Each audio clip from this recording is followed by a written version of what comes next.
Everyone, welcome back to my channel. चलिए बढ़ते हैं अपने थर्ड पार्ट की तरफ। एपिसोड के स्टार्ट में सोनान को दिखाया जाता है जो कि उधर करीब खूबसूरत सीनरी के साथ अपनी एक सेल्फी लेती है। वो सेल्फी कैप्चर करती है और देखती है कि उसमें पीछे युबाई भी आ जाता है। वो गर्दन मोड़ती है पीछे की तरफ और देखती है कि युबाई खड़ा होता है। वो युबाई को बोलती है कि तुम क्या साई की तरह वह उसको बोलते हैं कि ये क्या फजूल बात है, मैं अपनी मीटिंग के लिए आया हूँ, तुम यहाँ पर क्या कर रही हो। सोनान बोलती है कि हम अपनी रीयूनियन के लिए आए हैं। युबाई सोनान को बोलता है कि तुम कल रात को मुझे रूम में लेके गई थी, मुझे किसी ने बताया है। जिसपे सोनान बोलती है कि ऐसा कुछ भी नहीं हुआ। तो युबाई कहती है कि क्या तुमने ऐसा नहीं किया था। इसपे सोनान कहती है तुम्हें वाकई कैमो ने बताया होगा, तुम ड्रंक थे, मैं तुम्हें सिर्फ रूम में लेके गई थी तुम्हारी सेफ्टी के लिए, और इससे ज्यादा कुछ भी नहीं हुआ था। और अगर तुम्हारी बात पूरी हो गई तो मुझे जाना है। वो जाने ही लगती है कि उसका पैर फिसल जाता है।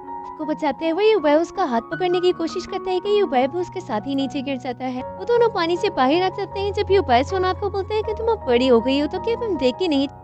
युबाई उसकी टांग आगे करते हुए कहता है कि मुझे दिखाओ कहाँ पे लगी है तुम्हें। सोनान जल्दी से अपनी टांग पीछे करती है, उसको बोलती है कि मैं बिल्कुल ठीक हूँ। युबाई अपनी पॉकेट से एक टिश्यू पेपर निकाल के उसको पकड़ाता है, जिसपे सोनान वो पकड़ते हुए उसको सॉरी बोलती है। वो दोनों ऐसे ही बैठे होते हैं कि इतने में सोनान की कॉलेज फ्रेंड आ जाती है। वो उनको देख लेती है। सोनान फौरन से वहाँ से उठ के चली जाती है। नेक्स्ट सीन में सोनान और उसकी फ्रेंड को दिखाया जाता है जब उसकी फ्रेंड सोनान की क्लास ले रही होती है कि तुम और युबाई क्या हर जगह बैठे होते हो, अगर तुम लोगों ने डेट ही माननी होती है तो कहीं साइड पे बैठो, तुम दोनों क्या कर रहे थे वहाँ पर बैठे। जिसपे सोनान उसको बताती है कि वो अपनी मीटिंग के लिए आया है, बस बाय चांस हम मिले। उसकी फ्रेंड बोलती है अच्छा अगर बाय चांस ही मिले तो तुम दोनों गीले क्यों थे और हमें देखते ही तुम दोनों वहाँ से भाग क्यों गए। इसपे सोनान बोलती है कि मैं उधर थी, वो ऊपर से आ गया और मैं गिर गई, उसने मुझे बचाया। उसकी फ्रेंड फिर उसे छेड़ते हुए कहती है मुझे लगता है कि कुदरत तुम दोनों को मिला के ही रहेगी। उसके बाद युबाई को दिखाया जाता है जो कि शावर लेते हुए अपने पास के बारे में सोचता है। जब एक मरतबा उसकी कंपनी पे अटैक हो गया तो उसको बहुत बड़ा लॉस हो जाता है। कुछ आदमी उसकी कंपनी पे अटैक करते हैं, उसको काफी ज्यादा मारते भी हैं और उसके साथ ही सोनान का मैसेज आ जाता है कि हम ब्रेकअप करते हैं। और इसके साथ ही वो सोनान को काफी कॉल करता है, मगर सोनान उसकी कोई कॉल पिक नहीं करती। वो दौड़ते हुए सोनान के घर जाता है और काफी आवाजें देने के बाद, काफी ढूंढने के बाद सोनान कहीं नहीं मिलती।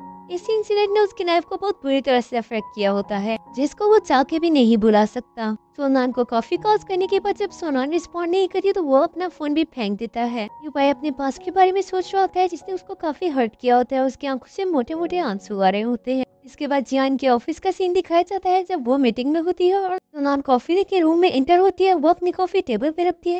चेयर पे बैठा शख्स मुड़ता है और वो सोनान को देखता है और सोनान को बोलता है कि तुम यहाँ पर क्या कर रहे हो। उसे देख के सोनान बहुत खुश होती है और बताती है कि मैं यहाँ पे न्यू वर्कर हूँ। मिस जियांग उनको देख के बोलती है क्या तुम दोनों एक दूसरे को जानते हो। जिसपे वो आदमी बताता है कि हाँ हम एक दूसरे को पहले से ही जानते। मिस जियांग सोनान को रूम से निकाल देती है, उसको बोलती है कि अभी हमारी मीटिंग चल रही है। नेक्स्ट सीन में युबाई को दिखाया जाता है जो कि इंतहाई तेजी से गुस्से पे आके चेयर पे बैठता है और पीछे से कैमो भी उसके पीछे आ रहा होता है। कैमो उसके क्लास लेने के मूड में हो रहा होता है। उसको बोलता है कि ये तुम क्या कर रहे थे, तुम कल गेम किस तरह खेल रहे थे, तुम्हारी बिहेवियर को क्या हो गया है, जो पहले मिनटों में सबको हरा देता था वो कल किस तरह से खेल रहा था, तुम काफी डिप्रेस नजर आने लगे हो। इस पे युबाई उसको बोलता है कि तुम यहाँ से चले जाओ क्योंकि मैं तुम्हें भी काफी डिप्रेस कर दूंगा अगर तुम एक मिनट भी यहाँ रुके तो। कैमो उससे बोलता है कि ये मैं जानना चाहता हूँ और तुम इस तरह से कह के मुझे बिल्कुल भी नहीं डरा सकते। मैं ये भी जानता हूँ कि तुम और सुनान फिर से रिलेशन में आ गए हो। वो यही बात कर रहा होता है कि पीछे से उसके सेक्रेटरी इंटर हो जाती है और युबाई उसको देख के कैमो को बोलता है कि मैं जानता हूँ कि तुम्हारे पास कोई भी काम की बात नहीं है, तो इससे अच्छा है कि तुम यहाँ से दफा हो जाओ। और कैमो वहाँ से उठ के चला जाता है। कैमियो जाके पीछे खड़ा हो जाता है जब उसके सेक्रेटरी उसके पास एक फाइल लेके आती है, उसको बोलती है कि ये रिव्यू कर लो। कैमियो उसको पीछे से आवाज लगा के बोलता है कि तुम्हारे पास इतनी खूबसूरत लड़की है तो तुम इतने परेशान कैसे हो सकते हो। फिर युबाई अपने पास पूरी फाइल उसकी तरफ फेंकने लगता है कि वो वहाँ से भाग जाता है। उसकी सेक्रेटरी से बोलती है कि आप हमेशा बच्चों की तरह लड़ते क्यों हैं, आप लोग आराम से बात क्यों नहीं करते।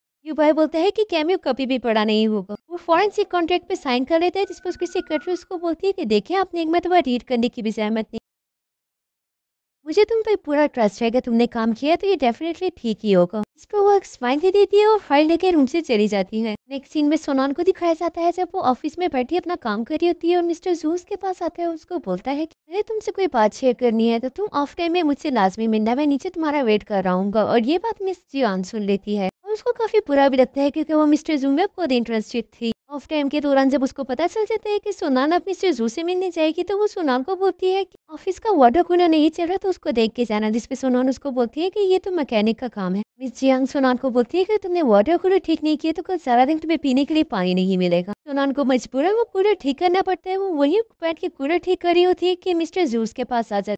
मिस्टर जूस को बोलता है कि ये तुम क्या कर रही है। जिसपे सोनान उसको बोलती है कि सॉरी मुझे याद ही नहीं रहा कि आप नीचे मेरा वेट कर रहे हैं। आप बस थोड़ा-सा और वेट कर लें, मुझे मैम जियांग ने बोला है कि ये कूलर ठीक कर लो, तो मैं ये ठीक करके आपसे बात करती हूँ। फिर मिस्टर ज़ू उसको बोलता है कि ठीक है तुम आराम से करो, हम फिर बात करते हैं। वो पास खड़ा उसका वेट कर रहा होता है। वो देखता है कि सोनान से कूलर ठीक नहीं हो रहा होता, वो उसके पास आते हैं, उसको बोलते हैं कि तुम पीछे हटो, ये मैं कर देता हूँ। जिस पे सोनान उसको शुक्रिया अदा करते हुए पीछे हो जाती है। वो दोनों ऐसे ही वाटर कूलर के पास बैठे होते हैं कि सोनान उसको बोलती है कि वैसे तुम आज ऑफिस क्यों आए थे? मिस्टर जूस को बताता है कि मैं आज सुपरविजन के लिए आया था, जिसपे सोनाल काफी हैरान होती है कि सुपरविजन। मिस्टर जू उसको समझाते हुए कहता है कि ये कंपनी डोंग ग्रुप के साथ कोऑपरेशन में काम करती है, जिसके सुपरविजन के लिए इन्होंने मुझे भेजा था। वो दोनों बैठ के कूलर ठीक कर रही होती है और साथ बातें कर रहे होते हैं कि पास से गुजरते हुए मैन जियांग देख लेती है और उसको बहुत गुस्सा आता है कि मिस्टर जू इसके साथ इतने प्यार से बातें क्यों कर रहा है। कूलर ठीक हो जाने के बाद मिस्टर जू अपनी गाड़ी में बैठने का बोलता है, जिसमें पीछे खड़ा कोई पिक्चर्स बना रहा होता है। पिक्चर्स कैमू ने बनाई होती है, जिससे सोनान और मिस्टर जू दोनों बेखबर होते हैं। मिस्टर जू सोनान को लेके एक अपने जानने वाले के पास लेके जाता है, जिसके पास जो कि एजेंट होता है और काफी खुफिया बातें भी निकलवा सकता है लोगों से। मिस्टर जू सोनान को उससे इंट्रोड्यूस करवाता है। वो दोनों एक दूसरे से हेलो हाय करने के बाद वो उनको टी ऑफर करता है। चाय पीने के बाद वो सोनान को बोलता है कि तुम्हें चाय कैसे लगी, जिस पे सोनान बोलता है कि चाय बहुत अच्छी, जिस पे वो एजेंट बोलता है कि चाय की ये खासियत है कि वो जैसे भी मोड़ो उसके अकॉर्डिंग उसका टेस्ट होता है। दूसरी तरफ केमो और युबा एक पार्टी में बैठे हो। युबा फील करता है कि केमो काफी बेचैन है और वो कुछ बताना चाहता है, जिसपे उसको बोलता है कि तुम्हें जो भी बात करनी है खुल के करो, तुम्हें किस बात की इतनी हेजिटेशन हो रही है। जिसपे केमो आगे पीछे की बात करने के बजाय सीधा उसको पिक्चर्स दिखा देता है, जिसपे सोनान मिस्टर जो के साथ गाड़ी में बैठ रही होती है। केमो युबा को बोलते हैं कि देखो मुझे लगता है कि सोनान ने वाकई तुम्हें सिर्फ पैसों की वजह से छोड़ा था, क्योंकि ये लड़का देखो कितना रिच लग रहा है, उसकी गाड़ी देखो कितनी अच्छी है। युबा उसको बगैर कोई जवाब दिए वहां से चला जाता है। युबा क्लब से बाहर आ जाता है और जल्दी से सोनान को कॉल करता है। सोनान कॉल पे ये बाहर से बात करने के लिए बाहर आ जाती है। अंदर एजेंट मिस्टर जू को बोलता है तुम्हारा टेस्ट कितना अच्छा हो गया और ये लड़की तो मुझे मिस जियांग से काफी बेहतर लग रही है, तुम दोनों एक साथ बहुत अच्छे लग रहे हो। जिसपे मिस्टर जूस को बोलता है कि इस लड़की का ऐसे मजाक तो मत उड़ाओ, हम कपल नहीं है। एजेंट से बोलता है कि अगर कपल नहीं हो तो बन तो सकते हो। मिस्टर जू एजेंट पे बरसते हुए कहते हैं कि ऐसे तो ना पे, जिसपे वो कहता है मजाक कर रहा हूँ। दूसरी तरफ युबाई सोनान को बोलता है कि तुम कहाँ पर हो, मुझे तुमसे अभी मिलना है। सोनान उसको बोलती है कि तुम मुझे तंग क्यों कर रहे हो, तुम जानते हो कि मुझे तुमसे कोई भी बात नहीं करनी हो, इसके बाद मुझे कॉल मत करना। वो